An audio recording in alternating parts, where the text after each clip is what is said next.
তোমাকে একটা ধাঁধা ধরি। বলো। কোন জিনিস আঁচ দিলে ফুলে উঠে, হাতা দিয়ে নাড়লে জল হয়ে যায়? ও মাই গড, আমি পারবো না। পারবে না? বলবো আমি।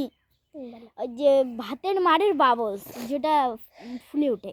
তুমি যখন লাঠি বা যে কোনো জিনিসকে উনুনে দিবে, ভাতটা হবে, তখন তুমি দেখবে যেই তোমার ফেনা উঠবে, ছোটো ছোটো ফেনা ঘুরে ঘুরে হাতা দিয়ে নাড়লে জল হয়ে যাবে। তো আমি আরেকটা ধরি, এদিকে দেখো আরেকটা ধরি।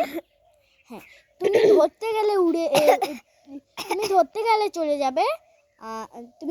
চলে যাবে, সে, আর তুমি না ধরলে কাছে এসে বসবে। কি জিনিস? প্রজাপতি।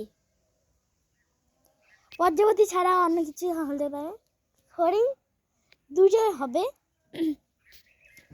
তো তুমি একটা ধাঁধার উত্তর দিয়ে পেয়েছো আর একটা পাওনি। তো বন্ধুরা, তোমাদের এই ধাঁধা দেখতে কেমন লাগে অবশ্যই কমেন্ট করে জানাবেন। Bye bye.